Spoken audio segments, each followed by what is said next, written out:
Hello and welcome to Clockwork and Noodles. My friends, this is it. This is the last time I will be talking to you about Vivy Fluorite's Eyes song. This is a wrap-up episode, so this is going to run a little bit differently. But before we get into that, make sure you are subscribed to the channel. The video for my next season is already up. Go and see what my top 3 anime of this season have been. Did Vivy make the cut? Very interesting stuff, guys. There is a Discord for you guys too, to also go ahead and lurk. This allows you to just get notified to your phone whenever I post any videos on the channel. The schedule for the channel should be going up roughly in a few days now, just so you can see in word form, in visual form, just what the channel's gonna do next season. So this is a final episode. I will do a quick brief rundown of all the little points I found interesting. I have 2.5 pages of notes, so there's not many pages of notes, and then we'll go into a major breakdown right at the end where I'll go through all the little bits and pieces, give you my final score, what do I overall think about Vivy as a whole, and any final parting words as I bid you one last farewell from Nearland. Let's begin. What I did like initially was seeing how cool Vivy looked when she knew the virus cube was coming in to stop the car. So she did a proper hero pose. It was the pose where she knew the virus cube was coming and she just looks straight into the camera and looks absolutely awesome. But it is a painful way that she has to abandon Osamamoto for this. He ends up dead. We have to lose somebody along the way. We lose a few people. There's been quite a few killings, official deaths in this anime. The death total for this one must be quite high. This is an anime which doesn't stray too far off from killing people. There's been a lot of AI death and a lot of human death in this anime. This is a round 2. This time we see Vivy, with hindsight, knowing where to go, being able to combat and being able to save that one dude who got crushed by a car initially. So she does actually save that one dude. You do see him in the credits as well. That one dude has been saved by Vivy. But it is round 2 to shut down all the AI. I was really concerned that this would also mean shutting down Vivy as a whole. They do something similar along those lines at the end. I was starting to wonder, I think a few days ago, how is it all going to end? Is it going to be a happy ending? Now, Wit Studio don't always do happy endings. If you watched Hal, like I told you to, make sure you watch it. It's a good anime. You may know what I mean. It doesn't always do the kind of ending that you hope for. After seeing some of their other programs and loving Wit Studio to pieces, I was on edge. I did figure they'd do something like they did with the ending on this one. I gotta say, the random crab images are very interesting choice there. I mean, it's great, but the crab, really? But it is a really touching moment where we see Vivy actually asking the cube directly for some help. With Rehab Come 360, can you guys remember episode 1 where the virus cube wanted to kill Vivy? Do we all remember this when he was pummeling her in almost an alien style with their kind of mega robot kind of thing, coming down and trying to break her in half? He rips off her arm, doesn't he? We've come a very long way. Virus Cube, initially, I didn't trust him right until about halfway through this. He's a great character, and up to this point, I do think he's grown on me. I did get quite sad at the end when I thought he had passed away. Possibly still. We'll talk about the ending in a little bit because I think it might be meta. The Virus Cube does say that he has never heard Vivy sing live as an audience. He still hasn't, has he? He hasn't really been in an audience with her. Theoretically, he does hear her sing in this episode. Doesn't from an audience perspective. But the friendship between these two has really blossomed up into something amazing. I like it. I love the fact that he almost acts a little bit like Antonio in the way that he kind of wants to be supportive with her in the end. Because he even says, I want to hear you sing. I don't want to hear Diva sing. I want to hear you sing. So that I like as well, because it kind of shows that he wants to hear the true Vivy. He wants to go beyond what she's capable of, beyond the programming. I like this. The sequence of her squeezing him as well. It's a right callback. It really is just a callback to when Vivy was forced to smile on the sunrise and she was having her face squished as well. Again, that building of friendship that has really grown with these two. It results in her just thanking him. Just that beautiful thank you right at the end. It's touching. It really is. That I really like. That little sequence was really, really nice for me. We get a last look at our timeline, the timeline that we haven't seen in quite a while. This time noticing there's lots of little green offshoots from each of the singularity points, perhaps showing different routes that you could have gone, different alternatives, where we follow the red route and we see the red route results in a dead end. It's the one we don't want to go down. It's a failure, so the red is bad in this. As a colour, it generally is. But this time around, we've had to sacrifice poor Osamoto to allow us a chance at that one ending that allows us to have peace, or allows us to have an ending where not everybody dies. It does remind me a little bit of when Doctor Strange tells Tony Stark, I see one. It reminds me of that moment because this is that one moment where I guess Osamoto is Tony Stark. He had to give up his own life for humanity to have a shot at what it needed to do to survive. Vivy showing perhaps a bit more of that whole free will thing going on, being able to really open up to tell you, I feel the same way. And she wants a world where AI and humans can live together. This is a desire. I feel like AI, as we've seen in the anime, shouldn't really be able to say, I feel this, or this is how I want, or this is what I want. This is more like a human thing here going, I feel this. This is the way I feel. This is a emotion. This is something which feels a bit deep-seated compared to just programming in that sense. So Vivy really at this point, really transcending in a sense. She's transcended from her original self. But we go back to right for the beginning. We're going back to Neoland, and I figured this would be the place it would end. This is the full 360. This is us coming full circle. And we are retouching on a character I did mention a few episodes ago. Where is Navi? Navi went nowhere. Navi was still exactly where she's always been. And it's quite nice just to see that Navi comes back right at the end, because she was a character who has seen Vivy in and out. She was there for the beginning when she was like 1 year old. Actually seeing Navi expressing her upset, her hurt, her devastation, the fact that she just wanted to be there for Vivy, who was to make everybody happy via her singing and not go about doing what she's done, or the singularity projects, because she's seen everything as well. So she's actually been privy to knowing what's going on, seeing everything as well. All Navi sees is just broken promises. The promise that you were going to sing more, you were going to get up onto that stage, where that was all you really wanted. Do you remember where it all began? Navi acts as a bit of a root, a bit of a familiarity to us. It's quite nice just to see her as well getting very upset, very emotional, because it shows us that AI, especially in this universe, are capable of expressing many different kind of emotions. The little creepy twist where we see Momo just standing there, and I was just immediately going, wait, why are you alive? You definitely died and we never saved you. Which is actually quite sad. I'm really sad that we never ever saved Momo.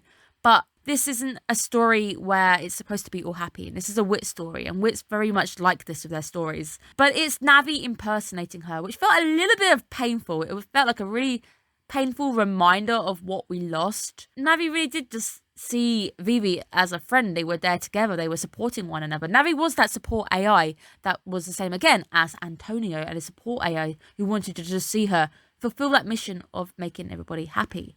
The vocal warm-up. This felt really familiar. I feel like we have seen this before, and we probably definitely did during Diva, seeing Diva going onto stage. The vocal warm-up just feels so familiar. It's a bit of a wrap-up. It also prepared me going, this is it. There's no going back. This is the final. This is the last episode, guys. Vivy has finally found out what it means to have a heart, what heart really is, and it's the experiences of everything that she's been through, the people, everything she really has experienced up until now made her who she really is. It's shaped her. So the song at the end, how we actually go out, Vivy singing over the infiltration of the mainframe, the main AI network as well, and it's the wrap-up of 100 long years. And this anime really does feel like it's covered a lot of ground in just a short space of time. I mean, we've had 13 episodes, which is pretty much bog standard for a season nowadays. Doesn't need a season 2. I love the fact that they just didn't need a season 2. They were happy to get this story done in just one season. But it really is just reminding us everything we've been through, all the faces, all the experiences. These are all the things that has allowed Vivy to really hit her goal. The Singularity Project actually, in the end, helped her achieve both her goals, to sing with her true heart, because she is singing with her true heart. This time she's singing because she wants to achieve nothing more than just to make everybody around her happy. Being able to recall the faces of the people who have gone by, the people she couldn't save. If you listen to some of the lyrics as well, the lyrics lament. They aren't exactly the most happiest lyrics in the world. It's about the people she's lost, the people she couldn't actually save. Understanding that she, at the end of the day, couldn't save everybody, but it doesn't mean that you just stop. You just have to continue. Virus Cube still not really hearing her live, but he does cry. He has a little cry emote as he's fighting his shadow self. So I'd like to believe that he can hear her because he's fighting in the main AI network mainframe, so obviously they want to get her heard over there. I do believe that he's crying in reaction to the song, hearing her emotions really coming through as well.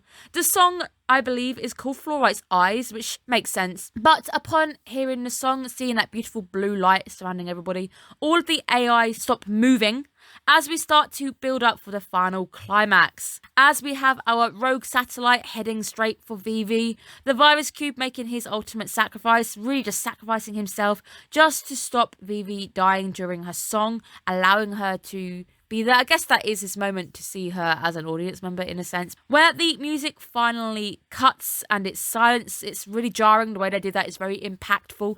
We suddenly have silence for the first time in 13 episodes. The layout of Vivy finally shutting down, and we get to see the remains of our poor virus cube settling on the floor because he's completely wrecked at this point. This is the one in a million. This is the one where all of the humans actually have a chance to live onwards. Toke all ended up surviving, which is great, and the AI uprising is finally over. Navi clapping out Vivy is actually full circle there. That is true full circle. Navi being the only person who would be there when Vivy sang to an empty hall. Navi finally being that person. Again, Vivy singing to seemingly an empty hall. Obviously, she touches the entire network, but she's there clapping her out once and for all. This is her final performance. Seeing Vivy shutting down and thanking us, the viewer. I want to believe she probably thanked us. I want to say that she broke the fourth wall here to thank me and you, the people who watched her. She says, thank you for your patronage. Just thank you. And I like to believe that was them thanking all of us to watching Vivy, picking up Vivy, because we didn't really have too much information back when it was airing. Didn't really know much about it. There was a lot of beautiful artwork going around, but I couldn't tell you what the anime was about. The credits now playing out the recovery efforts. We don't really have to experience it. We just see that the Toke members are alive. There is a scene where a human hatred starts to crush the skull of one of the AIs, which doesn't quite bode well because I really hoped that we would end equally. Perhaps we do get that bittersweet ending where perhaps humans really just don't trust the AI at the point because they've rose up and they've wiped out half the race. So perhaps equality was never a option in the end. Maybe it's one of those endings where we have to kind of fill in the blanks in that sense. The twist right at the end where we see the virus cube once more greeting a short hair new seeming Vivy who doesn't really remember anybody into the new world and telling her, this is your mission. Your mission is now to make the world happy with your singing. Once again, 360, beginning the loop once more, where we end on a vocalization from Vivy, putting in our credits. So, my breakdown. I thought Vivy Fluorite's song was just a absolute unique treasure of this season. I wasn't expecting it to be what it was. I knew it was Wit. I am a very big Wit Studio fan, so there's no doubt I wasn't going to pick it up. Wit Studio also has a title coming out in fall. Don't know much about it, but you guarantee your bottom dollar I am going to be watching it because a lot of their stuff is very original. Vivy as well is a original story. There's no actual manga, and I think I enjoyed that with you guys too because there were no spoilers to worry about. I didn't have to worry about spoilers flooding the chat like I do with other anime where spoilers just flood the chat and it does ruin the experience. With Vivy, everybody was guessing. Everybody was in the same boat. Nobody knew where it was going. We could all theorize, which I think was great. Also, happy birthday, Vivy. The anime ended the 19th of June on your birthday. I am so happy that they've come full circle and actually got it to end perfectly on her birthday, that we have to thank her for everything that we've done. I have had an absolute pleasure watching this anime. There were some episodes where they were a little bit not so great, but overall, Vivy kept up the same level of quality. It was really good with the action sequences. There were some beautiful action sequences. I can't fault the art the most. The art is absolutely stunning, seeing those drawn backgrounds, seeing those eyes. Also following Instagram, seeing Wit layering up and posting each time about how they make a certain frame look the way it does. Seeing how many levels going into actually making a frame. The anime was really good, and generally, when it comes to time skip animes or time traveling animes, I do get nervous because they can become a little bit convoluted where the plot really bogs down. This, I think, handled it quite nicely. And I also like the fact that not everything was solved by just changing one thing, and the anime wasn't stupid enough to go, well, yeah, you can change the result by changing one teeny tiny thing. It wasn't enough. At the end of the day, the Singularity Project failed, but it allowed Vivy to have all of that experience she needed to finally make the one thing that would continue the human race. So it wasn't a complete failure in the sense that Vivy didn't get anything from it. She learned so much. She became the person she was. She was finally able to sing with her complete heart. She finally figured out her own life's goal. We met some very fantastic, interesting characters along the way. We all kept theorizing who Kakutani was. That was an interesting one to keep going down. Virus Cube as well, starting out as somebody no one trusted, eventually becoming someone who I was cheering for right at the end. Really, really did love it. I do think some of the weaker points of the anime is when you start thinking about things a little bit too deep, stuff starts to fall apart, but I think we can give it that. I think at times it's an anime which is original, so it's come from a group of people who've got together and gone, maybe this, maybe this, maybe this. There's nothing we can base it on. Doing that, I think, making something original, making it like this, especially the fact that it's sitting at an 8.5 on Mao, which is a credit to a new anime like this with no following. This is an anime which has had no one hyping it up. Nobody was there going, oh, I've read the manga, I really want to see the anime. It's an anime which is coming raw, and it's gathered all of us, even you guys who tune in each week to my reviews just to see how I think about the anime. All of us have been brought here by this original story, and Vivy herself is a character who is complex, and seeing her having breakdowns, seeing her unable to do things as well, it's a bit more of a humanistic element because there are times when you can't do something. Seeing her fail as well. Failure is something that some animes gloss over. They don't do, oh, we failed. That's something you don't see very much in an anime, and I like the fact that there was a lot of failure. Vivy didn't always come up trumps, and she was struggling, and in the end, what I think the ending is kind of showing us, I think it's one where you're hit and miss to what you believe.